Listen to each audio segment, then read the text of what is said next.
So we're going to get started here. Hank Marcacci here is a software guy. That's just what I have in my notes. Hey, that works. That's perfect. Hank's a software guy. So he's a data engineer turned author. So he's a fantasy and sci-fi author, which is cool in and of itself. But why he's here tonight is he's also head of product education at Kindlepreneur and product manager of Publisher Rocket. So Hank and I had a chance to chat a little bit. And I can tell you that we are going to learn tonight about all the greatness of finding and optimizing keywords for KDP, as well, really for anywhere, but especially for KDP. Talking about freely available tools, as well as then showing us a little bit about what Publisher Rocket is all about and its time-saving features. So this meeting is being recorded, and I know it is because Jennifer records, so it's definitely being recorded. And so this will be available to attendees. The slides that Hank's going to show are not being distributed, though. So if there's something you want to do, grab a screenshot or look at the recording afterwards. So I guess if you haven't already, go ahead and mute yourself. Not you, Hank, but everybody else. Let's see what else. Oh, questions. Yeah. We'll do questions at the end. So and we've left time, or we're trying to leave time for that. So if you have questions, you can post them in the chat or save them to the end, and we'll take care of them then. So I guess without further ado, take it away, Hank. Awesome. Let me go ahead and share my screen. Let's make sure you all are just able to see this. Let me know if that's available or if you can see that all there. Is that good, Paul? We see awesome. Loading Y'all right can now. hear me? There it is. Yep, there it is. Perfect. So I think you all already met James, who's jumping in here with me today. James will be helping us out, answering any questions in the chat. He's got a whole bunch of links that'll probably help out. And again, we're going to answer general questions at the end. So if there's anything there, he'll hold them to the end and we can answer them all together, because I think you'll find out a lot of those questions are probably going to get answered somewhere throughout this presentation. And then Paul, just checking, we're good to go and good to start. You are good to go. Awesome. Well, thank you all again so much for joining in. Today, we're going to talk all about how to get your book discovered on Amazon. And when I use that word discovered, what that means is how you can become seen by people that don't know who you are. So people that you're not friends with in real life, they've never heard of you, they don't know about your book, they don't know about your series. This is all about how to increase your web presence on Amazon so people can find you there. And these are people that are your type of reader that are going to be looking for stories like yours. So you know when they find your book, they're going to enjoy it and leave a good review because it's going to be a strong match for what they're looking for. So one question that we often get is why Amazon? Why are we focusing on Amazon today when there's so many other booksellers out there? For example, you could go to Google and you could type in a book there. You can go to Barnes & Noble. You can go to Kobo. There's so many other places. And people ask, why Amazon? And the reason why is that every month, over 197 million people around the world shop on Amazon. This is an astronomically huge number. Amazon is an enormous marketplace for books. It's the biggest one that's out there. That's where people are going and looking to get their next title. And not just that, but when people come to Amazon, they're hungry, which means unlike Facebook or other places where they might go by and see your book and maybe decide not to actually purchase it, on Amazon, they come in with a mission. They're looking to buy their next book and get their next read. And a great example I always use is this is like someone walking into the grocery store who's hungry and they want a snack. Chances are they're not going to leave that grocery store until they have a snack. Just like that, a reader is going to go on Amazon and they're not leaving Amazon until they find their next book. And we want to make sure your book is one of the options that Amazon shows. Now, what Jeff Bezos said when he made Amazon is they don't make money when they sell things. They make money when they help customers make purchase decisions. And as authors, this is really important. For Amazon, what they do is they try to help authors decide if they're going to buy book A or they're going to buy book B. And they really try to help authors decide which one's going to make them most satisfied and most happy, because that's what they're going to come back to Amazon for time and time again. So if Amazon can make this resonance with an author, basically tell them that, hey, remember that last book you got? Remember how great it was? You should come back. They have a lifetime customer. So Amazon is in the business of convincing people to come back to them over and over and over again, because they help customers make those right purchase decisions. And our goal today is to make sure Amazon can match us up with the readers that are going to love our book and show them as an option, because we want them to choose us when they make that purchase decision. So really what that boils down to again is, how does Amazon help book shoppers find the right book? And that's what our whole presentation is about today. Now, before I get started, this webinar was created by Dave Chesson. And Dave is someone that was dyslexic and he never thought he'd be a writer. So he's someone that never really was in the cards for him. He really didn't like English class. It wasn't something that he thought he would enjoy. However, Dave was actually deployed, and when he was deployed, he wanted to be back with his family, he wanted to come back over to the United States and be able to support them. So he went on and published 9 international best-selling books on different topics, and Dave realized he had quite a flair for marketing. And when he did that, he also created the website Kindlepreneur as well as Publisher Rocket. And the reason Dave did this is he realized there's a lot of authors out there that have incredible stories, stories that readers would love to see, but the authors aren't so great at getting their book in front of people. They might not know how to market that book, even though they've written something incredible. And Dave wanted to help people understand the business side and how to do that marketing to be able to put their book in front of readers that would quite enjoy them. So in order to do that, what he did is he consulted multiple large publishing companies, as well as experts in the industry and best-selling authors to find out the tips and tactics that they use. And those are what we're going to talk today, what the experts do, and not just that, but case studies, things that we've used the data, we know tried and true that they do work. And don't just believe us on it, but Amazon themselves, as stated before, learn from Kindlepreneur on how to optimize your book for more sales. So again, our goal today is to figure out how to optimize that book. And this is Dave's story and how he started to come up with Kindlepreneur, Publisher Rocket, and this webinar. And then I'm Hank Marcacci, and I'm your host today. So thanks again, Paul, for the introduction there. And unlike Dave, I was someone that always wanted to be an author. Ever since I was a young kid, I loved reading books. It was all up my alley. And it was something that I was told I can never make a living doing. So I had a hard time becoming an author because I was always told that you'll never become a bestseller. You'll never be able to actually sell your book and support a family. And so I went off to become an engineer, which was my second love. And over the years, I continued to write and continued to write. And when I left college, I was able to publish on Kindle and reach top 50 in the entire store, which is one of my proudest moments. Now, the way I did that is I used a lot of the tips and tactics we're going to talk about today from Kindlepreneur, as well as continuing to write books and making sure that I hit my target audience. Now, something else about me is I'm a data addict. As Paul mentioned, I'm a software guy. I'm the type of person that will open up Excel on a Saturday and watch that instead of Netflix. So I absolutely love numbers. I love to see what works well, understanding trends, and I've applied that to the data market to try to understand what books are going to do better in the long term. And that led me on to become the product manager of Publisher Rocket and to ask the question of what makes a bestseller a bestseller. And what I mean by that is there are so many books out there that just haven't been seen by the marketplace. There's so many people with incredible stories and their books get buried. And there's other books that rise to the top that maybe they really shouldn't have gotten that high. And I always ask the question, why is it that one book can do incredibly well, whereas another one with incredible story and incredible characters really doesn't do well in the marketplace? And we're going to answer that question today and see the tips and tactics that you can do to your books and hopefully go home right after this and be able to apply them over. And that's what we're going to jump into are the steps that you can take to increase the number of shoppers that discover your book. Remember, when we say the word discover, we mean people that you don't know, people online that are looking and finding you on the Amazon store. Now, there are 2 ways that people can find your book on Amazon. The first one is Amazon categories. These are just like genres. And the second one is the Amazon search bar. We're going to jump into both of these, but whenever we say the Amazon algorithm, this is really what we're referring to. These are the 2 main areas that the Amazon algorithm displays books to people and what it boils down to. Now, the first one of these is Amazon search. And the way that Amazon search helps is that someone comes over here and they'll go type in a keyword over here, and then Amazon will actually show them all the books that are going to appear back for that keyword, books that they think that reader is going to enjoy. So basically you go type in a keyword here, and if that keyword is within your 7 Kindle keywords that you use when you set up KDP, your book is going to be somewhere within that list. Now you might be in position 1, or you could be in position 500. We'll talk today how to help yourself rise to that list, but that's how you actually appear in this area.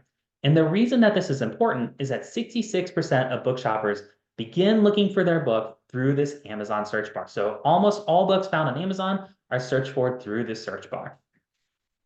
Now, the second area that we find books is in Amazon categories. And think about categories just like as a bookshelf or a genre. And when people go to categories, they're just looking to browse through Amazon to try to find their next book because they know they enjoy that general topic. So for example, here we have the top books in science fiction. So it says bestsellers in science fiction. And Amazon's going to show the top 20 or so books that are within that category on this category page. And something else interesting is that if you're able to become a bestseller in a category, so if you reach position number 1, Amazon will give you this beautiful orange bestseller tag, and that will appear all over the Amazon store. And that's really important because if you have that beautiful orange tag, That's social proof that other people have enjoyed your book, and it makes people much more likely to click on and buy your book if they know it's a bestseller in a category in the Amazon store. Now, those two together, keywords and categories, or Amazon search and categories, lead to discoverability. And if we can optimize those two, so if we can improve our keywords and improve our categories, that means many more people are going to find us online on Amazon because we are much more discoverable on the site. Now, the first secret that we have today, we're going to talk about with Publisher Rocket and with Amazon in general, is that anyone can be a bestseller without spending thousands of dollars on ads or working 18 hours a day. And in order to do that, you really have to optimize your discoverability and make sure you're choosing the right types of categories. And what we'll do in order to find that is look how to find profitable keywords and how to select those categories that are bestsellers. And first, we're going to start with Amazon book keywords. So we're focusing in, remember, we had Amazon search, we had Amazon categories as well, and we're focusing first on keywords, which are search. Now, with keywords, when we use that expression, we are talking about these 7 boxes on Amazon. And these are the 7 chances that you have to tell Amazon KDP what your book is about. So when you go and publish a book on KDP, these are the boxes that appear, and make sure that you fill these out with keywords about your book. You might see the word optional. You want to make sure you use every chance you can to tell Amazon what your book is about, because this is how they're going to match you up with readers. Now, when we use this keyword, this is what determines, again, if our book shows up in Amazon search. So we'll show you this example right here. It's going to restart in just a second. But if someone has one of your keywords and they type it into this top bar, so for example, sci-fi military, if that's one of your keywords, you will appear somewhere here in this search. And our goal is to make sure that we can control what you're showing up for here and where you show up here. Now, we already talked about how 2/3 of book shoppers start shopping by using Amazon search. But the important part is that 90% or 89% of them end in a purchase. So almost everyone that's using that search bar, they're just like that hungry shopper. They're not leaving until they find their book. So we want to make sure that if it's possible, our book shows up as a result in their search. And in order to do that, we need to understand a little bit of the data science. Now, I know that word can be a little scary. We really boiled that down in order to understand the tactics and tips that you need to do in order to help your book perform. So the first thing that we found was that depending upon where you show up in search, that highly affects your book's discoverability. So in this graph right here, if you show up in position number 1 in search, that means you get 27% of the clicks for someone searching for that term. If you show up in position number 2, you get 12, and it continues to drop off the farther down that search page you appear. So the higher up you can appear in search, the more people are going to click your book and the more people that are going to see it. And here's that example of that graph put on an Amazon page. So if you type in Space Marines, for example, the book in position number 1 gets 27% of the clicks, the book in position number 2 gets 12, and position number 3 gets 9, and it continues to decrease as you go down the page. And what's important here is that if you're in position number 1, you get the vast amount of the clicks. You get the absolute lion's share of the clicks for people coming to that page. And that's really exemplified where book 1 gets over 2 times the clicks as book 2. So if we can make our book appear as book number 1 for a keyword, that means we can get almost all the attention for that keyword, and we absolutely want to try to take that top spot. Now, here's an example of why that matters so much. So say if you rank in position number 5, that means that your keyword or your book is showing up in this position for a keyword, and that gets you 7% of the clicks. So if 1,000 people every month are searching for Space Marines, that means 70 of them are going to click on your book. However, if you show up in position number 1 up here, that means you get 27% of clicks. That means instead of only getting 70 clicks, you can get 270. So that's a 200 click per month increase just by showing up higher on the page. Now, what's important here is you might look at me and you might say, Hank, 200 clicks isn't a lot. I can email out my list. I can talk to Amazon ads and have them get me all these clicks. There's a lot of things I can do to get 200 clicks. But remember, these are 200 organic clicks that are happening while you're sleeping. You're not working for these. These are just happening because you changed your keyword. So these are clicks that are free, that are being driven to your book month after month after month and helping your book rise up the charts. And not only that, but you don't just get 200 clicks. Remember, you have 7 keywords and these all add up. So for example, your first click might get you 270 clicks per month. Your second keyword might get you 122 clicks per month. Your third one could get you 87. Your fourth keyword could get you 112. Your fifth one could get you 66. Your sixth one could get you 211. And your seventh could get you 167. And all of those together are going to form individual funnels and point back to your book. And each of these 7 keywords are going to help push your book up the rankings on the Amazon store. So what's important here to remember again is it's not just one keyword improving your book, it's all 7 and how all 7 of these work together to form different funnels on the Amazon store so you're discoverable outside or within each one of them. So it's important again to focus on all 7 and see if there's ones you can improve. So for example, here with keyword 5, this only gets 66 clicks per month. However, if we can make this be like keyword 1, then we can make this 266. And if we're able to improve that, that's 200 more clicks per month coming for free over to our book. And every time someone clicks on our book, there's a chance they might actually buy. Now, in order to know how to improve keywords, we have to look and see what they are. And what keywords are is that keywords are the words that your target shopper uses to find the book that they want. And what's important about this is your keywords will be unique to your book. And that's how you connect with your reader. So when you come up with keywords, you have to think about what is it that your target shopper is typing into Amazon when they're looking for a book like yours. And there's 2 different types of keywords we're going to talk about today. The first one is fiction, and the second one is nonfiction. And when we talk about fiction keywords, these describe the type of story the book is about. And we're going to go through some examples here and what you can do to start brainstorming or thinking up keywords that are going to help readers find your book. So the 5 different types of keywords that we use for fiction are settings and time periods, character types and roles, the plot theme, events and situations, and the story tone. And when we look at each of these, remember, these are ways that we brainstorm and try to think of new keywords for our fiction books that are going to help readers find them. And what we've used here on the right is we picked out a whole bunch of romance books that are really going to exemplify these, but this works for all genres. We only picked romance books because they have very flashy covers and it's very easy to explain, but it works for, again, all fiction genres. So when you're looking at settings and time periods, or our first one up here, and you're starting to brainstorm, think about what your reader might be typing in that applies to that setting and time period. So for example, here on the right, you might have something that's Gone with the Wind esque. Here, when we have the British Knight, we can immediately start thinking about what type of keywords they might type in there because they're looking for something that happened in the ancient knights as well as within Britain. Here on the left, we have something far more fantastical, and we know that setting is going to probably be in some faraway fantasy land. But if you have a specific setting or a specific time period happening in your book, make sure you absolutely mention it because people look for those. I write sci-fi, so some of the keywords I use might be futuristic or outer space, or something that really tells people the setting or the time period where it occurs, because people read books just because they're about one of those that they enjoy. Second is we're going to look at character types and roles. So for this example here, we have the Billionaires Boys Club. And there are people that enjoy romance books that read books, or countless ones, about billionaires just because it has that type of character in it.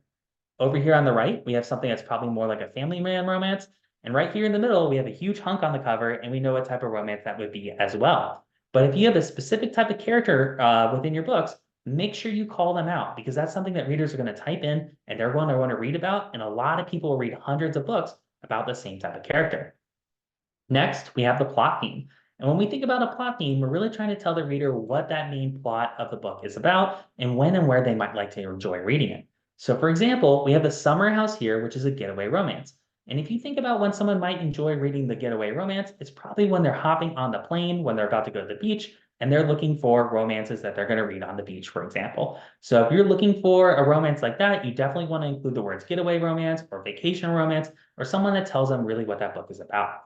Another example here is the wedding date. And there are people that will read tons and tons of books that are just about weddings. So if your book has a wedding in it, or that's a central theme, that's something you might want to include as well. We also have War of Hearts here, where we can immediately see a love triangle that's potentially occurring there. So again, if your book has a specific plot theme that's well known, make sure you include that too. Next, we have events and situations. So in this example, if you have a historical event, such as an old war or something like that, you want to make sure you include that because people will read books just because that's included. Or if your character is being put in a specific type of situation, such as this book called Stalker in the bottom right, you want to include that as well. When it comes to historical events, one of my favorite examples is my dad will read every book that is out there about World War II. So if you had a book that's about World War II, chances are my dad's probably read the back of it and determined whether or not he wants to buy it. So if you have a historical event in there, make sure you call that out because that's something that people are actively going to search for on the Amazon store. And then the last one is story tone. And story tone is all about how a book makes you feel. And it's what people are searching for when they come to their feelings on how they actually open up the book and read. So the greatest way I describe this is if you open up the middle of a book and you start reading on, say, page 150, how does it make you feel? And what do those words actually carry with them in terms of emotion? So some great examples here, and just looking at these covers, we can immediately see there's one that's far more melancholy, maybe one that's far more romantic, maybe one that's, again, more Gone with the Wind or something that's amazing on the cover. But these are all things that can make you feel happy, can make you feel sad, or give you all sorts of different emotions there. Now, for me, with writing fantasy and reading fantasy, I like books that aren't sad. So I tend to avoid keywords like grimdark, because that's telling people that this is a sad fantasy or something that you're really not going to have a happy ending or really enjoy towards the end. It's something that could end pretty miserably. So I tend to avoid those because those aren't my type of books. I like humorous and happy fantasy, and those are some keywords I would use in mine. So as a quick recap, for types of fiction keywords, we have settings and time periods, character types and roles, the plot theme, events and situations, and the story tone. And this is what you're going to use to start brainstorming those keywords. Now, next, we have nonfiction keywords. And nonfiction keywords are how a shopper describes a pain point and the result they want to get to by reading your book. And these are some great ways to brainstorm nonfiction keywords here. So the first one of these is the pain point. And when we talk about pain point, we're looking at the issue that a person is having that they're trying to solve by reading your book. So we have OMG, my kid is overweight. That's an issue that they're trying to solve, or really the reason that they're picking up their book is they want to fix that particular aspect. Another example is how to read body language. And if we look at the front cover there, we immediately see someone with their hands up in the air. You can see it's red and yellow. It looks like a caution light, and you can immediately tell that there is a problem going on there, and they're hoping by reading your book that you're going to help them solve that problem.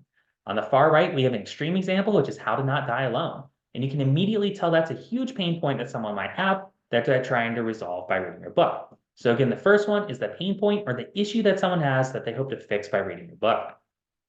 Next, we have results and solution. And when we talk about this, this is the opposite side of the coin as the pain point.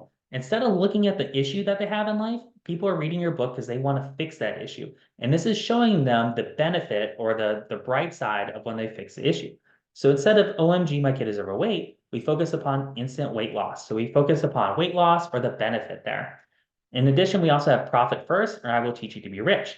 And these aren't, I'll teach you how to not be poor, but instead, these are focusing upon the benefit or the prize at the end. When we talk about a carrot and we talk about a stick, this is focusing again upon the carrot and getting to where they want to be. And as opposed to how not to die alone, we have how to win friends and influence people. Chances are, these are two books about very similar things. However, they're the opposite sides of that coin, where one is the negative and the other is the positive side. Next, for keywords, we have emotional amplifiers. And when we talk about emotional amplifiers, these are all about how to make your book zing or make it stand out on the shelf in comparison to others.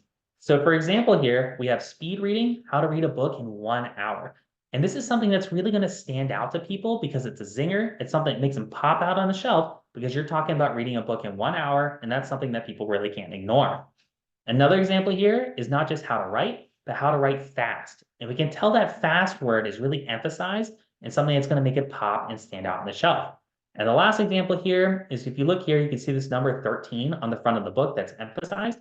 Whenever our brains see a number that's not normal, so something not like 10 or 15 or 20, but something like 13 that's odd, it sticks out to us and immediately wants it or makes us want to take a second look at that number. So a great example here is if you're driving down the highway and you see speed limit 64 miles per hour. You're going to take a second look at that because you're saying that's not normal, and you're probably going to remember that speed limit. In a similar way, if you can use an odd or a strange number on the front of a book, you're immediately telling someone that they should take a second look at it because it's something that might be different than the other ones on the shelf. And then the last type of keyword you can use is with demographics. And what we mean here is talking to a specific niche or target audience. So when we look in demographics, it's all about how you make the person feel as they're reading the book that it's just for them and their particular problems. So a great example here is the book Evernote for Lawyers. So Evernote is a note-taking software. This is something that helps people when they're actually trying to understand how to take notes in their day-to-day life. And if there's a book just called Evernote, you might breeze by it. You might not be interested in it. However, if you read Evernote for Lawyers, this is something that if you're a lawyer, you immediately know that it's speaking to you and something that can help you out in your day-to-day life. So if you're able to look at someone's demographics and really make the book match up to them and feel niche and for them, they are much more likely to read it. Another great example here is the Busy Mom's Cookbook. And this is a cookbook that when you pick up and you're a busy mom, you know there's not going to be super complex recipes in it. You know it's going to be recipes that your kids are going to enjoy, and it's going to be things that you can cook on an average day. So if you're a busy mom, you're far more likely to pick up the Busy Mom's Cookbook as opposed to just a general cookbook you could find on the shelf.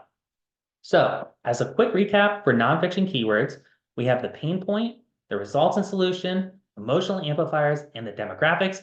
And these are all starting off points to help you brainstorm or think of different keywords that you can use for your book. Now, we talked about the ways that we can come up with keywords, but something else that's important is not all keywords are created equal. Some are better than others and are going to give you far better results. And these are the ways that we can actually determine which ones are good. So the question we really have is what makes for good keywords? And there are 3 steps to determine if a keyword is good. First, we need words that shoppers really use to search on the Amazon store. If no one's typing in the keyword, even if it describes your book perfectly, it doesn't really help you because it's not getting a lot of traffic. Second, we need keywords that shoppers use to buy. So we need to make sure whatever these keywords are in, or whatever keywords you find, are ones that people are actually clicking the buy button for. Because if they're not using the keyword to actually buy books, then it's not going to help you out with sales either. And third, we need to make sure our keywords aren't too competitive. Because if they're too competitive, that means that large publishers are going to show up before our book, and it's going to be much harder to actually appear on the front of the Amazon store and have our book have a position within the rankings.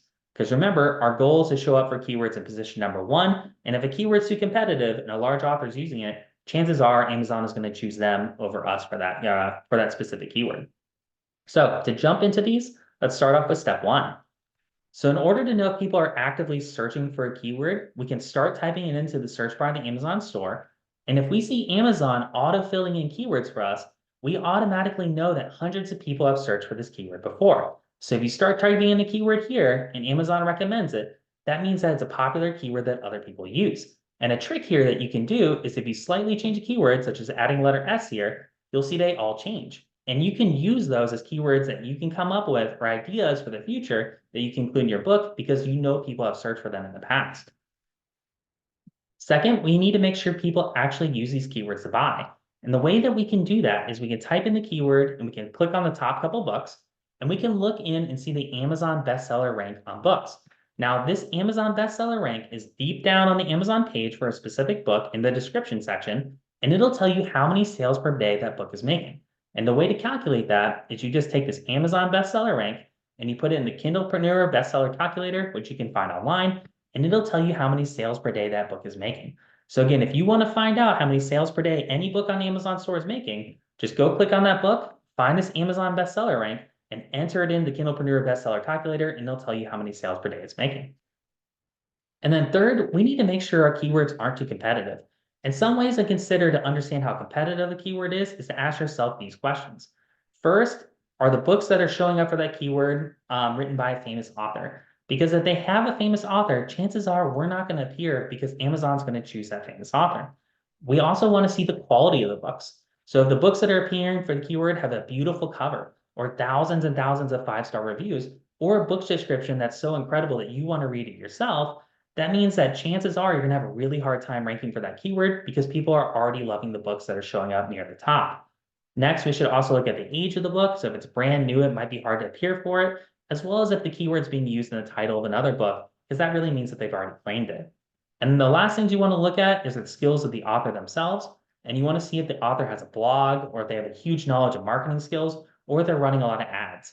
Because if the author's doing that, they're actively trying to defend that keyword, and it's going to make it a lot harder for you to actually appear for it. Now, what you would typically do is you could build a spreadsheet and do this process over and over and over until you find the right keywords. And it's going to take a long time because you're really trying to find the best keywords on Amazon, and there are so many that you can use. Or what you can do is you can use the easy button to get this done in minutes rather than hours. And that easy button is Publisher Rocket. And with Publisher Rocket, it speeds up that entire process to make it much easier for you to find keywords.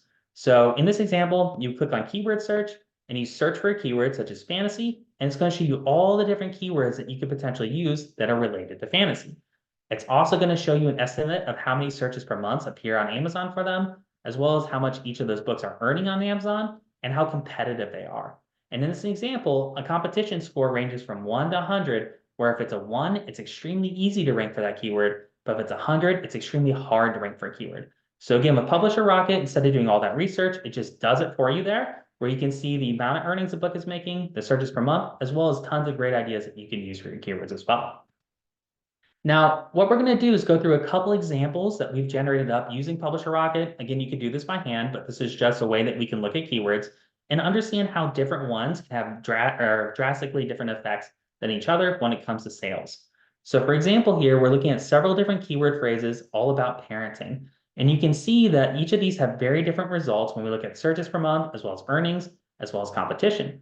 And two that are very interesting, and even though they sound similar, they're very different, are parenting teenage boys, as well as how to parent teen boys. So both of these keywords to us sound like they're the same thing. Like really, if you're talking about both of these topics, most people would say, hey, that's really the same thing. The same books should appear for those when you type them into Amazon. However, that's really not the case. If you go type both of these into Amazon, the book results can be drastically different. And for one of them, parenting teenage boys, it actually gets 240 searches per month on Amazon, whereas how to parent teen boys only gets less than 100 on Amazon. So one of these is searched far more on Amazon than the other. However, even though they sound the same to us, Amazon treats them very differently. Another example here of parenting teenage boys is that it earns $337 per month, whereas how to parent teen boys earns only 38. So it's really important when you start looking at all these different keywords to realize that different variations of keywords can have drastically different results on the Amazon store, because Amazon is a computer and it's probably not going to think like you or I would. It's going to show different results for these books, and people are going to have more common phrases that they type in compared to others. Now, another example here is why it's so important to go niche when you're looking at keywords. So a lot of authors, when they start out and they look at the keyword section, use very broad keywords such as science fiction. And when you use a keyword that is that broad or that commonly used, it's extremely competitive on the Amazon store. So if you use the keyword science fiction, for example, there's 137,000 other competitors or other authors that would also like to show up for that keyword. So it's extremely competitive and really, really hard to show up on the first page of Amazon for the keyword science fiction. You can see over here on the right, the competition score is a 70. And again, that's because it's so hard to show up in position number 1. However, if you go more niche, you can see that if you niche down or get more specific and use the keyword sci-fi military, we go from 137,000 competitors down to 17,000. So there's an order of magnitude jump when we go a little more specific on keywords and try to get down to something that's more niche. Now, if we go even more niche, we can see there's even less competition. So if we use the keyword Space Marines, now there's only 3,000 other authors that are trying to show up for that keyword. And if we give even more competitive there and use something like Space Marine Bug Hunt, all of a sudden there's only 8 other authors that are showing up for that keyword. Now, the reason that this is so important is it's so much easier to show up on the front page of Amazon when you're only fighting against 8 authors compared to 140,000 other authors in the store. So if you use this keyword Space Marine Bug Hunt, it means that you're automatically on the front page of Amazon for that specific keyword, and it means that your competition is so much less. What's important here too is that for these keywords, Space Marine Bug Hunt earns $243 per month just for that keyword. That means that if you're showing up on the front page there or in the top 5 books, that's what you can expect to take home for that keyword. Now, you might look at me and say, hey, science fiction is earning $84,000 per month. And you're right, but the problem with science fiction is chances are you're on page 500 for that keyword, and you're probably not taking home a single dollar because it's so competitive. You're so far down the list that no one's really ever going to see you. Whereas with Space Marine Bug Hunt, you're going to be far up the list, and you'll be able to take home this full $243 every month. Now, here's another example of keywords and how they affect psychology and the ways that we can try to think of interesting combinations of keywords in order to bring more readers to our books. So when someone types in a keyword to Amazon, say they type in the keyword romance, they'll look and see the results that pop up on the page, and they might say, hey, those aren't really the results I was looking for. They'll then go and add additional keywords at the end of their search phrase in order to find what they're searching for. So for example, they might type in romance. They might say, hey, that's not what I was looking for. I was really looking for romance and sex. And they'll go ahead and add on and sex to the end of that, and that should narrow down the results and find them something that they're looking for. Well, what's interesting is people will start adding more and more words to the end of their search phrase to things that don't make sense, and yet thousands of them are searching for this every month. So a great example here is second chance romance, and this is something that someone will type into Amazon when they're looking for a romance with someone else that's already potentially been in a divorce, or they're looking for a new family, and they might say, hey, those keywords aren't really exactly what I'm looking for, or those books that were returned aren't exactly what I'm looking for. They might say, hey, I'm looking for a second chance romance, and I have a baby in my family. So they might type in something like second chance romance with baby. Now that's extremely strange, and we know that's not what they're really looking for, but this is what they're typing into Amazon, and it's far less competitive than something like second chance romance. And what's interesting here is you can actually see that Second Chance Romance of Baby takes home $23,000 per month, whereas Second Chance Romance only brings home $390. So when you think of these keywords, you want to try to think of the weird, strange combinations that people are typing in. And even though they sound ridiculous and that we know that's not what they're looking for, you want to use those because those are ones that people are typing in and they're not competitive because other authors haven't thought of them. Something else that's interesting is if you take your keywords and change them just by a little bit, you can see drastically different results on the Amazon store. So an example here is if you use the keyword billionaire romance, you might see that your competition score is an 80. However, if you change from billionaire just down to millionaire, which really mean roughly the same thing, so we go billionaire to millionaire, we're only changing one letter, your competition score goes from an 80 down to a 55.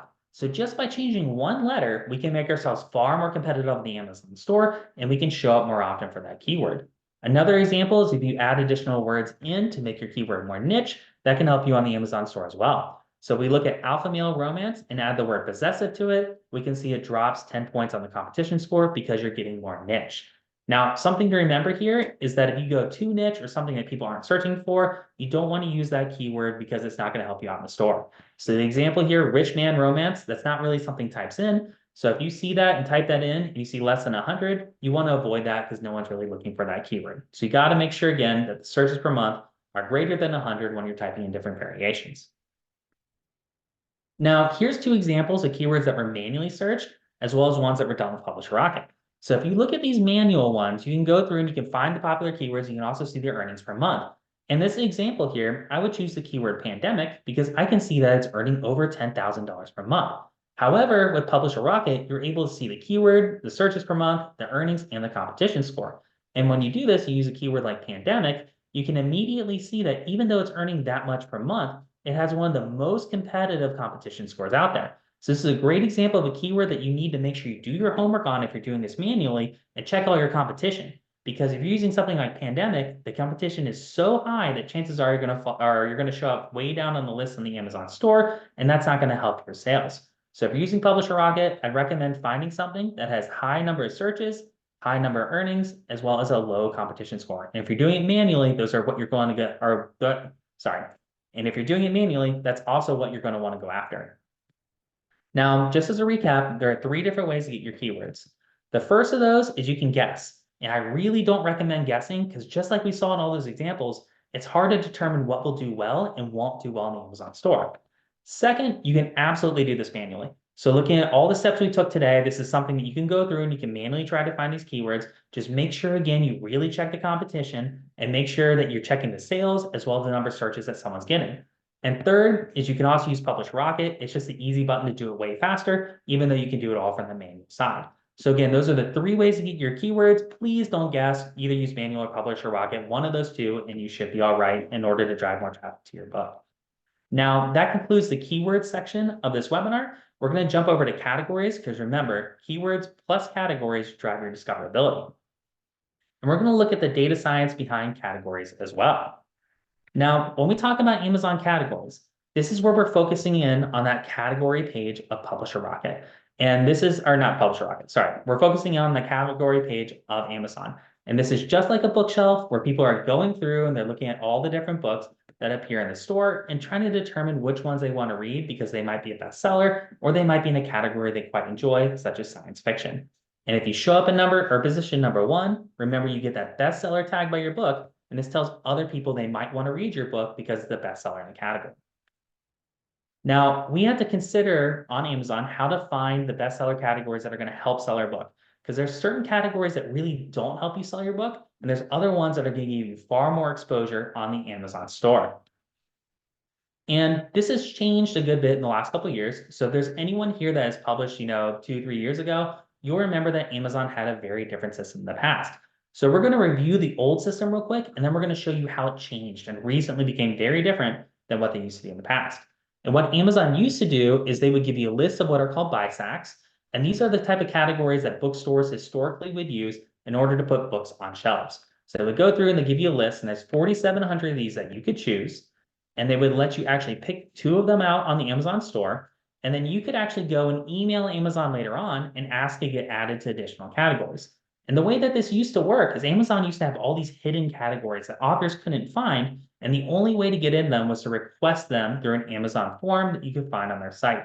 So fortunately, this has changed because this system was really hard to deal with. It meant that you couldn't find all the categories that are actually available, and that certain authors would be able to get 10 categories where other ones might only have 2 or 3. So again, fortunately, this changed.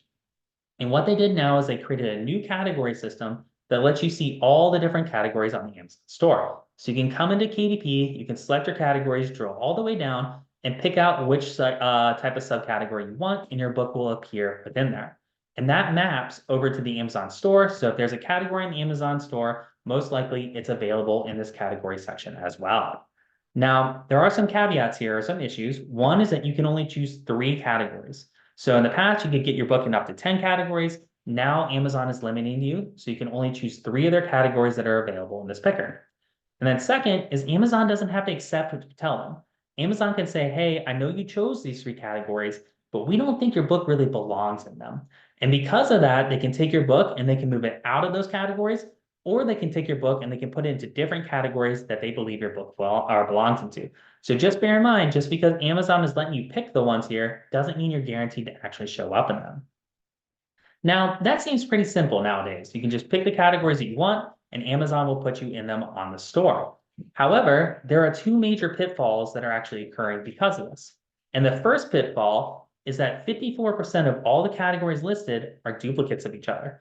And what this means is if you go through the Amazon picker, you may not realize it, but 54% of those are on there more than once. So if you're doing your category research, it's important to realize that you might be researching multiple categories that are really the same thing. Even though they're listed as different names, they all point to the same page on the Amazon store. So that's the first thing you need to watch out for when you're doing your category research, is realize that many of these point towards the same page on the store.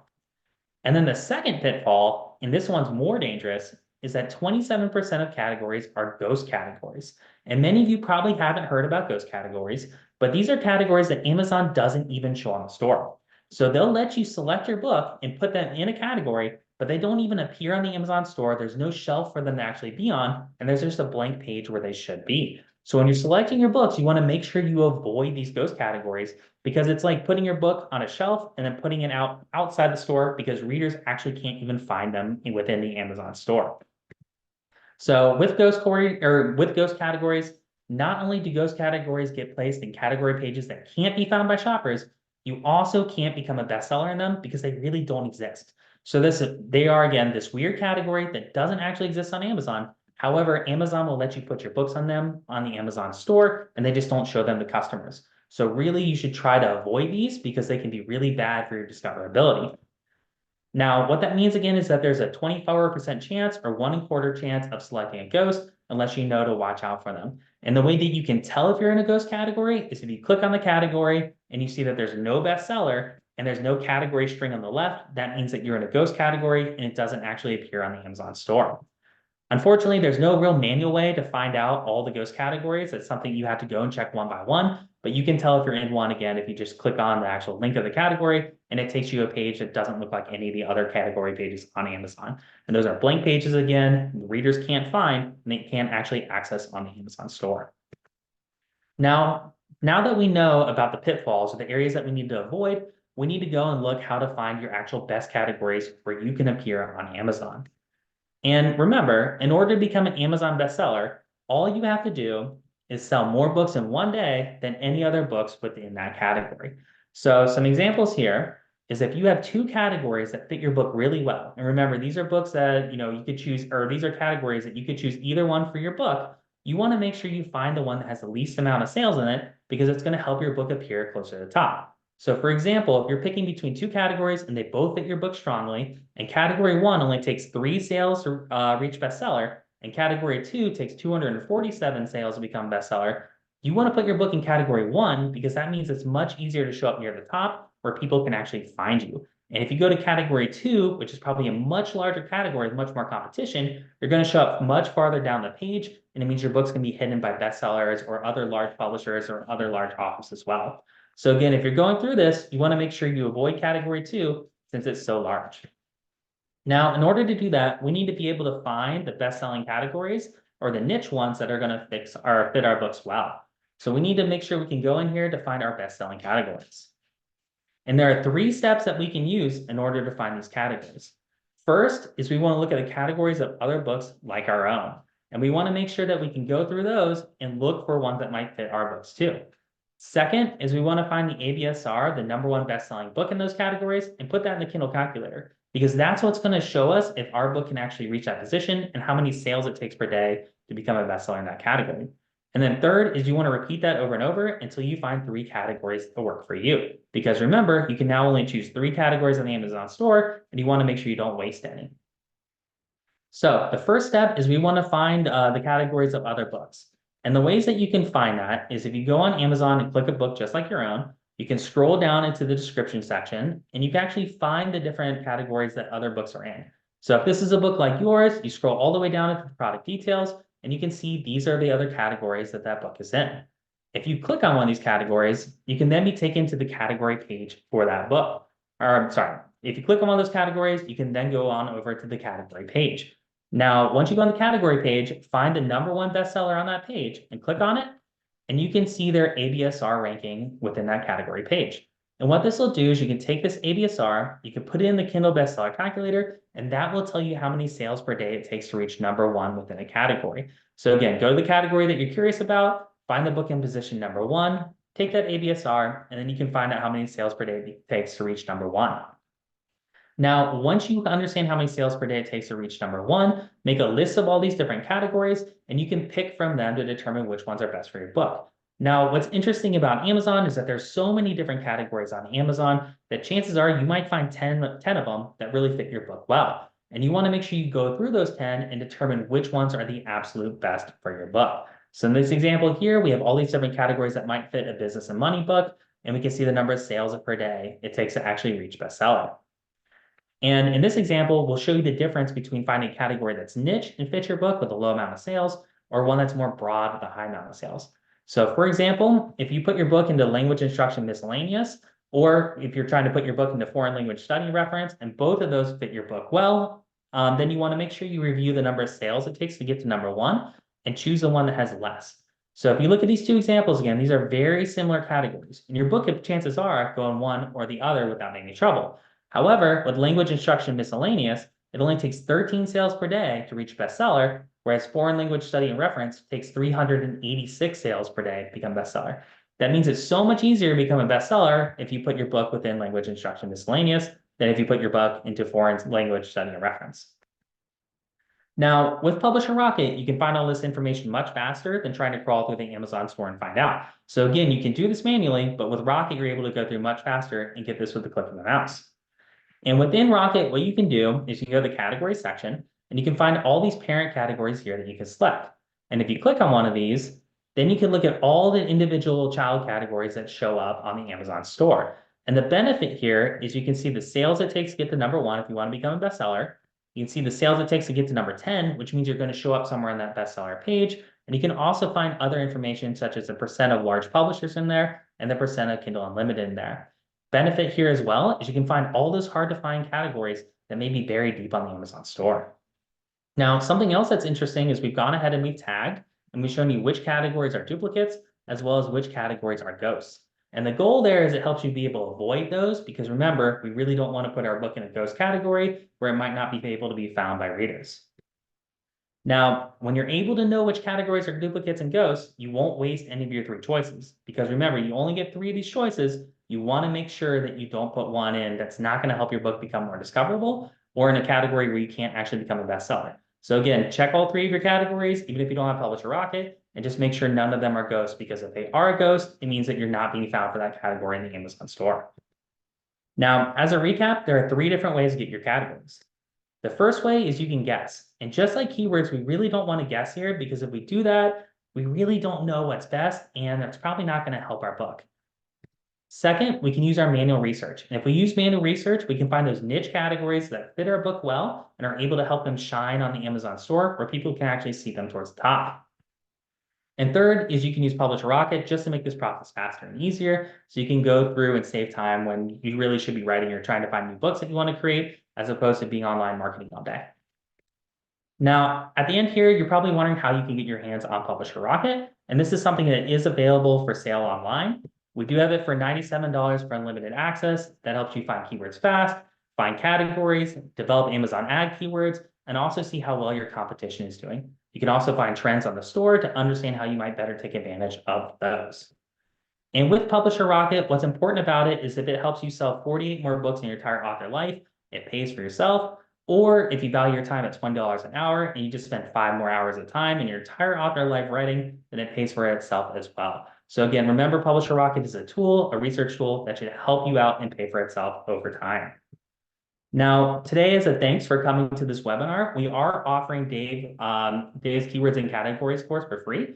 This is normally $50, but this is something that comes along with Rocket, and we're giving it away for free if you purchase Publisher Rocket today. And this course jumps into how to become more discoverable on Amazon, the step-by-step process defining profitable keywords and categories, and then how to best use Publisher Rocket in order to really maximize your effect on Amazon. So again, that's a course that's normally $49. But we are offering that for free today if you do purchase Publisher Rocket. And then that's it for our presentation today. I just wanted to thank you all for coming through. Whether you own Rocket or not, you should definitely be taking home things that you can apply and be able to improve your books on the Amazon store and become more discoverable. And then we're more than happy to stick around and answer any additional questions you may have.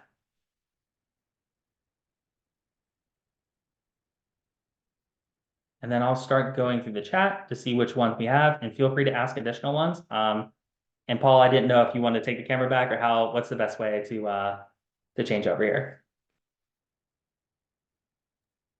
Well, I'm happy to have you on camera, so Hank. That was a great talk. You covered a lot of material, but that was great. I think yeah, I mean, we look at questions in the chat, but if people want to come off mute, they certainly are welcome to chime in as well. Okay. Do you mind if I go through the ones in chat real quick, and then we'll have some come in from let's off do mute? that. I think James has been collecting some for you too. So Awesome. So going through the first, I see one that says, one thing I've wondered, and this is from you, Paul, is does it matter which keyword is in which keyword slot? We don't see any evidence from Amazon that this matters. It's really difficult to tell because Amazon is a black box. They don't tell us exactly what they're doing, but we haven't seen anything that says it's more important to put your keywords in one versus the other. It might be useful to split them up just to reserve certain slots for different types of keywords if you want to do that. Personally, I use the first 4 slots as my best choices, my last 3 as my worst. But that's just personal preference. That's not really something you need to do. Going through, is there any way to appeal to the fans of a similar series via keywords? So there definitely is. And what you have to be careful of here is if you're trying to target another book with your keywords, you want to make sure you're not using that book's title or the author or series name. Like, don't try to trick people into finding your book when they're looking for another. But if you know that they love to read about this other book or the topic of that other book, you want to target similar topics. So for example, say you know what your book has in common with this other one. Like if it's a fantasy about dragons, you both have dragons in it, then you'd want to include that as your keyword or something similar, because that's going to pull fans from that other book over closer to one like yours. So again, I wouldn't direct target it. It's not something that you want to use the exact same title or author or something like that, but find similar topics and similar interests, and that should help bring more people over to your book. Now, if you run Amazon ads, that's something you can absolutely target with Amazon ads. And that's a way to pull people over from a different book to yours if you're directly advertising on it. But with your 7 keyword boxes, I'd really avoid using an author name or something like that. It'll get you in trouble with Amazon, and you don't want to confuse a reader. Coming from Ron, should use all the types of keywords mentioned. So Ron, something important is you really want to think of the best keyword, or when you go through our methods there, you want to brainstorm to think of the best types of keywords for your book and choose the strongest ones. So for example, say my book didn't really have a strong setting, like it was just in modern day, and that's something you don't really want to advertise. Like it might be something just more commonplace. Don't use that as your keyword. Find the ones that are really making your book stand out and you know people are going to search for because it's a niche and it applies a specific interest to you. So again, you don't have to go through that list and use something from everywhere. Just pick the ones that are strongest and that are going to appeal to your readers the most. Coming from Jennifer, how often should you change or add your keywords, if at all? So Jennifer, what we recommend here is you definitely want to let them sit for a couple weeks to see if they're effective. Amazon will take your keywords and they'll move your book around and see how well they work in different positions. And you don't really want to interact with that process. You want to let Amazon decide how it will promote your book and make it show for certain keywords. What I typically do is I go in once every 3 to 6 months and I go and review my keywords and make sure they're still strong. But again, that's maybe twice a year that I'll actually go and review my keywords. So I really don't touch them at all or barely at all throughout the year. I just want to go through and make sure that they're still strong. So what you can do though is if you see your sales slip, or if you notice that you don't have strong keywords, you can absolutely change those out in order to help your book. So again, if you start to see your sales go down, at that point, that's when you may want to go change out your keywords in order to try to revitalize it. So again, either twice a year or when you notice your sales moving down, because chances are a really famous author might have moved in and they might be using a similar keyword to you and they're winning on the Amazon search. Coming from Caroline, can you fill in multiple keywords in one box? For example, can you put multiple things there? We're going to cover, or we'll cover this in just a moment. I have a full slide on it. So once I go through all the rest of the questions, we'll jump into about keyword stuffing, or what people call putting multiple keywords in one box.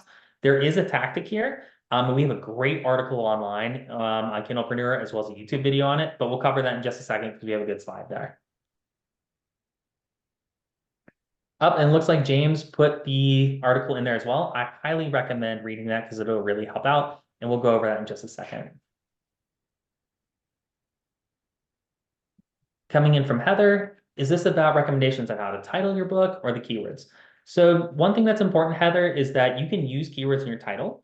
It's something that we recommend only using if it naturally flows, but this is more about the 7 keyword boxes on KDP. So it's not so much about the title, it's more about the 7 boxes on there and what to put in those boxes. Again, you can use a keyword in your title, but I'd be careful to make sure it flows naturally and it's not something that's shoehorned in because it'll tip off a lot of readers and they might not be interested in reading a book if it just reads like a whole bunch of keywords. So again, this is things that you want to put into those 7 keyword boxes. I'll just jump in there, Hank. I think that was in reference in your presentation. You were showing, you had kind of the grids of titles. You were talking about fiction keywords and nonfiction. And it seemed like you were talking about what were good titles, but I think you were using those more as examples of keywords. Correct. Right? Yep. We're just trying to exemplify, like, for example, with the British Knight. British Knight's the title there, but even that title, you can immediately tell when you read a book like that, when and where it took place. So all we're trying to say is that if you're looking for a book like that with your cover, with your title, and even your keywords, you want to make sure that readers immediately can get a grasp of what your book is about and whether or not it fits some of those areas. So again, I wouldn't necessarily use this for picking a title. However, when you do pick a title, I'd highly recommend picking something that people are going to understand what your book is about based upon that title. If you go really obscure, it's hard for people on Amazon because they're scrolling past and looking at hundreds of books, and they might have a hard time understanding that your book is meant for them. Coming in from Alexander, if you have multiple languages in the book or the primary language is not English, do you duplicate your keywords for each of the languages? Alexander, the way to think about this is what people are typing into Amazon. So if you know your book is being searched by people that speak a different language and they're going to read it, then you can use those keywords for your book. However, remember, this is based upon what people are searching for. And if people are searching on the English market, chances are they're not typing in keywords in other languages unless that's something hyper specific.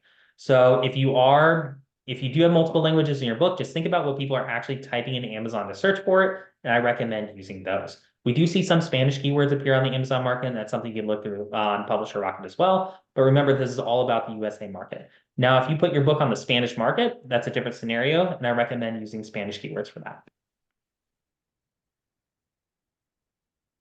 Coming in from Ron, where do I enter in these keywords? Ron, I think it depends upon what you're using. If you're on Ingram, if you're on different areas, it's different on different platforms. So you need to go check and see how that platform actually supports it. If you're on Ingram, for example, I check on their site and see where that needs to go. But it just depends upon what you're using and how that actually takes in keywords. This generally applies to KDP, but what's important is that these keywords can be used in your book description or in other areas as well. And you want to keep them in mind when you're filling those out. Just like your title, be careful with your book description that you're not stuffing it full of keywords, because people can sense that and it doesn't give readers the right feeling or impression of your book. So if you do use keywords in your description, just make sure you use them sparingly in ways that flow naturally.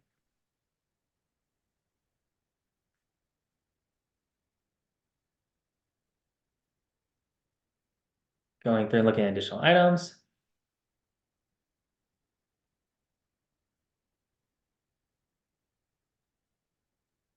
As you're scanning through, I was thinking about the comment about foreign language words or non-English words. And And one spot I know with some clients that I work with who do multilingual books, there it could be an advantage because you might be able to pull up somebody that's searching for, yeah, say something that's in Spanish, but they want a book that's in English also. But that's, I mean, that'd be really playing the game as far as where keywords actually work out. So I don't know how it'd work, but it's an interesting idea. I think it's an interesting idea, and it all comes down to, again, if people are searching for it. If you can go and say, hey, I think people are typing in this Spanish keyword 100 times a day, and Rocket's saying that are typing it in, I'd say go for it. But it all depends, again, what people are typing in and what they're searching for. And this is just for the Amazon USA market. So you definitely want to make sure it's something that you believe strongly that a lot of people are typing in. Again, you can put it in Publisher Rocket, see if it appears, and that'll help you out there too. But if no one's typing in that language, I highly recommend not using it just because it's not going to pop up. And Amazon doesn't know how to convert that over. Well, that's really Something else. I was Or gonna go say ahead. that's really the trick, being the top of the search rankings on something that nobody searches for doesn't actually translate to sales either. Right. And that's something we have to make sure people are searching for that book because, like you said, if you show up in position number one, but no one's looking for it, it really doesn't help you out. Coming in from Heather, does this go for Amazon ads as well? So Heather, I would use the Amazon ad section of Rocket for this, or if you're going through if you're going on Amazon, go find Dave's course on Kindlepreneur, all about Amazon ads. It's completely free, so you don't pay for it. 6 hours long. He really covers throughout that whole section. There's different strategies when it comes to ads, and I highly recommend using those as opposed to trying to use the specific Rocket keywords because these are all about the keywords that go in your 7 boxes. With ads, one of the areas that you're really going to look at is for quantity. So you're looking for a ton of keywords and you're also looking for relevancy and you want to make sure they really apply to your book. So in our section here, we're only looking for 7 keywords. In ads, you might be looking for 500. So that's a huge difference there. As with ads, it's more of a shotgun or wide approach. Here, it's more narrow and looking for something very specific.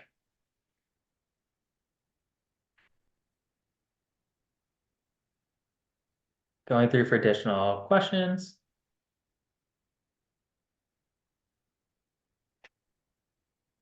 Coming in from Tom, is Publisher Rocket self-use or does it include access to personal help? Publisher Rocket does have a support team. So we have tutorials and support teams. That's something that we do have authors on there that are there to help. However, it is self-use. And the reason why that is that you know your book better than anyone else. Remember, this is all about what your readership is typing in. This is about what they are looking for. And that's something I really can't answer for you. So if you're looking to improve your book, you have to be able to go through and really know the spirit and soul of what your book is about and all those different keywords that are going to do well and resonate with your audience. If someone else comes in and tries to do that, your results are really going to be limited because the issue there is they're not really going to know exactly what someone's typing in and searching for when they want to find your book, and they don't know your audience as well as you would. So with Publish Rocket, that's why it's a self-serve tool, is because it's something that should come from you because you're the #1 expert on your book.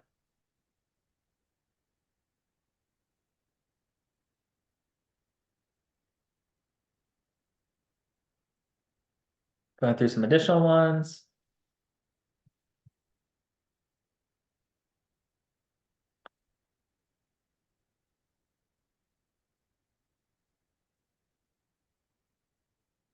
Paul, I went through a couple additional ones. If you see any additional you want to call out, I'm having trouble with one of these. Should keywords be necessarily distributed across all parameters? Do we know exactly what we mean by that? I think I was referring to the different ways you were categorizing fiction and nonfiction.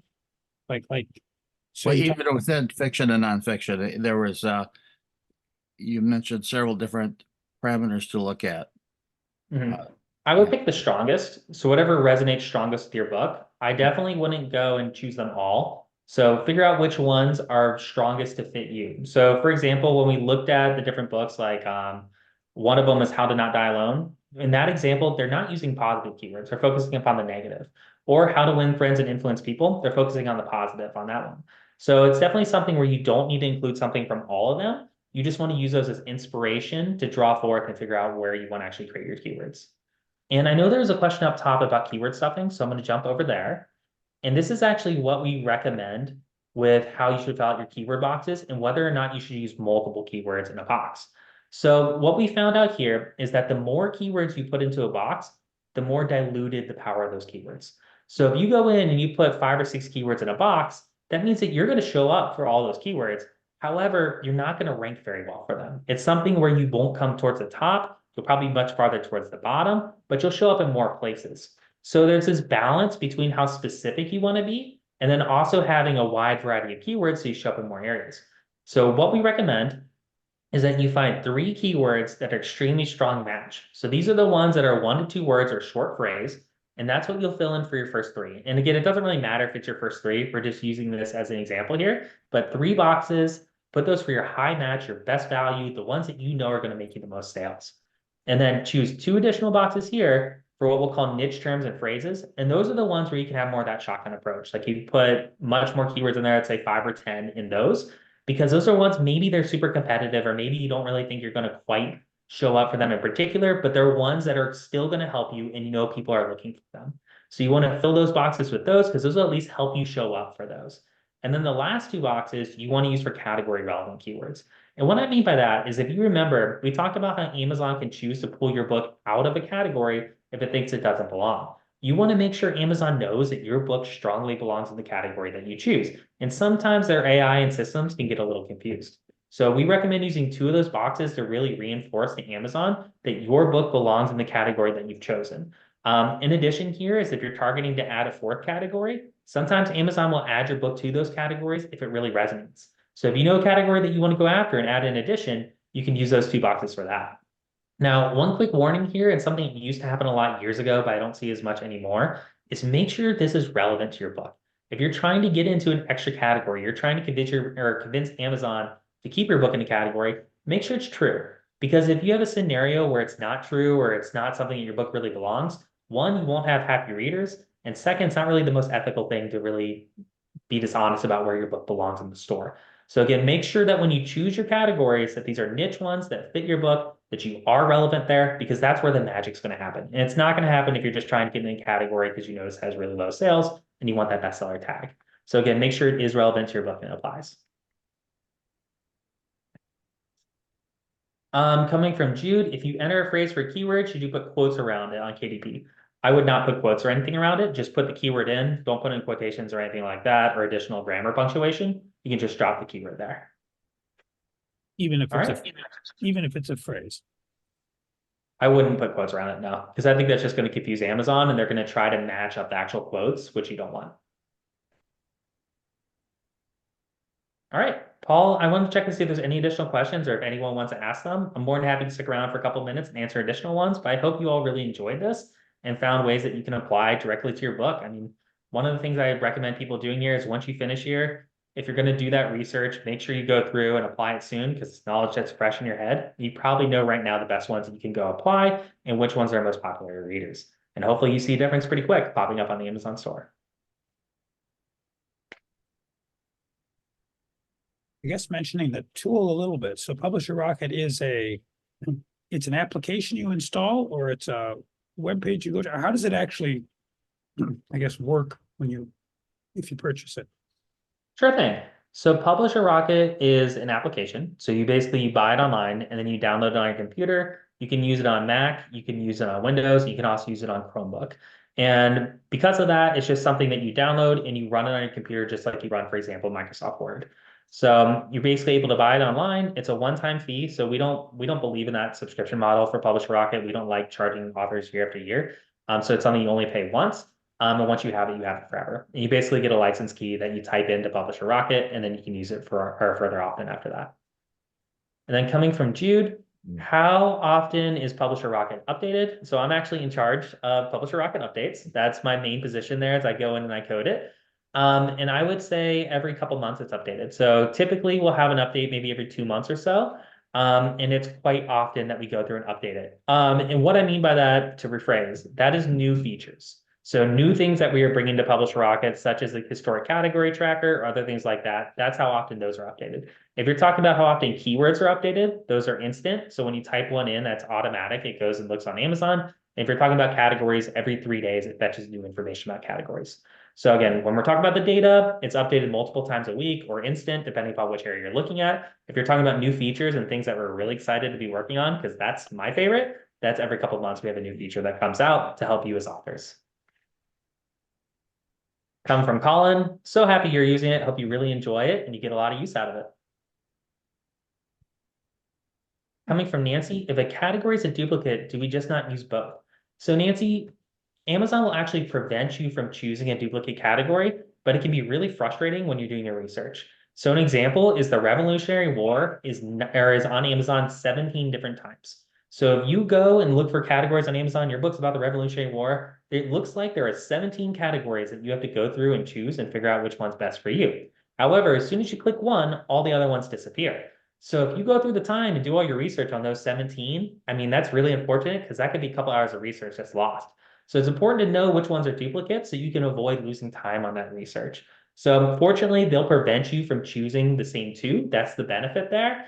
But the downside is if you're doing research, it can be a little troublesome there. So they present it as a hierarchical list, but it isn't really.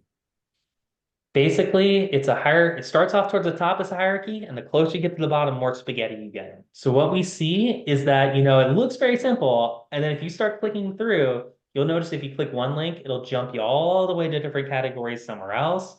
It's something where, again, there's a lot of duplicates in there. They'll take you all over. And then with those ghost categories, that's, in my opinion, the most concerning one. I write urban fantasy or urban fiction, and it turns out that paranormal fantasy, urban fantasy, and I believe it's I forget what the last one, maybe it's monster fantasy. There's one other one in there. Those are three categories that I wanted to use, and they're all three ghosts.